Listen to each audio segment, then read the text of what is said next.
In today's video, I'm showing you how to make paper tulips with the Cricut machine. If you watched my video last week, this might look familiar. I already shared this as one of my projects, but I wanted to give it its own dedicated video.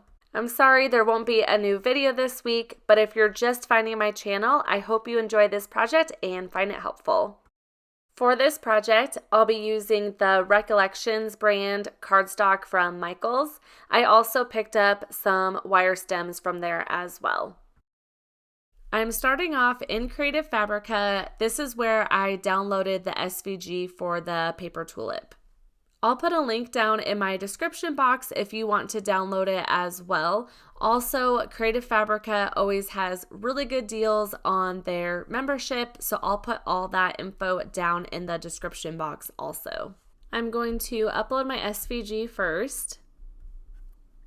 I'm going to be making 5 of these. You can go over to the Make It screen and make 5 projects, but I'm doing 3 pink and 2 purple, so I am just going to do it here. I'm going to ungroup all of these. I'm going to make these pink. I'm going to duplicate this 2 more times. These are going to be purple. I want yellow for the center pieces, so that is all going to be the same. I'm using a 12 by 12 cardstock sheet, so that's perfect for these. I'll hit continue, and I'll just select cardstock. The Cricut will cut out the pink cardstock first. It's been a while since I've made paper flowers with the Cricut, and it's one of my favorite projects, so I'm excited to be making this in the video. I realized after I cut out the pink cardstock, I could have arranged the mats in Cricut Design Space. Those two could have easily fit on the first mat. That's something that Cricut doesn't do a very good job of, but I didn't realize it until afterwards. After I cut these out, I was thinking they don't look realistic, so I'm going to paint them. I'm using Apple Barrel paint, which is my favorite. I buy it from Walmart. As I started painting, I realized that was the right call. The paint is giving it such a cool, realistic look. It did take a little practice to get the look that I wanted. I had too much paint at times, so putting it on that butcher paper helped with that. Also, using kind of the right stroke with the brush, it gave it a really neat effect. After I finished the purple, I went in and did the pink. I didn't have another paintbrush like the purple one, so I had to try a couple and ended up with this blue one. You can see here I had too much paint with this pink one, so like I said, it took a little bit of practice. And there's this one, and it looked perfect. When it was done, I flipped them around and painted the other side as well because you'll see both once it's assembled. I bought this tool at Michaels. I can't remember what it's called, but I use this to roll the flowers. I tried it on my desk, which was a hard surface, and it was not rolling at all. I pulled out my Cricut Easy Press mat and started using that, but it was actually curling it too much where the paper was getting tons of creases in it. It will have some creases, but it was a little bit too big of creases. I ended up finding this foam packaging in my office, and this worked perfectly. It was still stiff enough that it wasn't over curling it, but you can still press into it as well. I'm using some glass jars that I bought for this, and it came with that, so that worked great.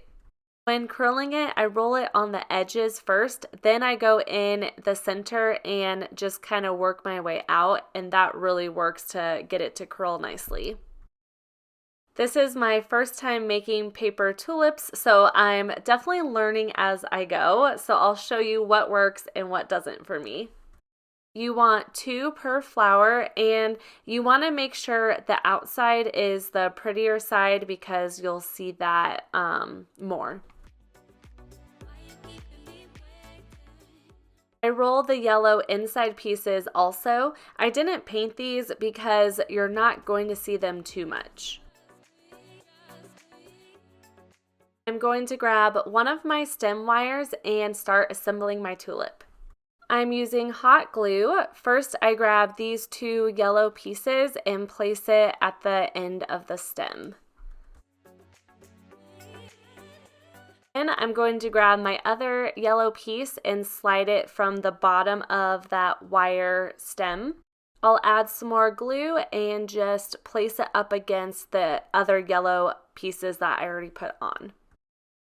Next, I'll add the first flower through the stem, and I'll follow the same process. I'll add hot glue, then place it right up against the yellow piece. I'll add the last flower petals through. With this one, I want to make sure that they line up uneven so they're not right on top of each other, if that makes sense. Then I'll add some more hot glue at the bottom. Then I'm going to glue the sides of each inside petal so that I can connect these together. I ended up not liking using the hot glue for this part. It was so stringy and it just wasn't working too well. Also, I was putting the glue a little too low on the flowers. It's kind of in the middle. I found it easier to put it towards the top when I did the other ones. This is my first one, and you can kind of tell it still turned out really pretty, but I'll show you how I made one more. I'm doing a purple flower this time. I'm using the hot glue for every step except when I attach the petals together. I'm going to use the Barely Art glue and add a little dot towards the top. I do hold it for just a little bit longer to make sure it adheres. The hot glue adheres like right away. Then I add glue on the other side. This way is working so much better and it looks a lot prettier. I made sure these were curled just a little bit more, and that was very helpful.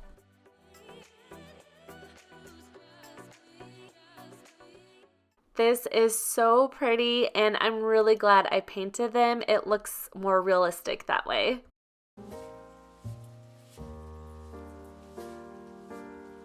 I'm going to use wire cutters to cut the green wire and make it fit inside of this glass jar. This jar came in a 3-pack. It's really pretty. I'm going to add some pretty ribbon around it also.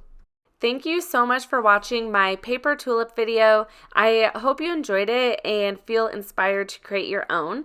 If you're new here, I would love it if you subscribed so you don't miss out on more fun crafting projects. Happy crafting, and I'll see you in the next one.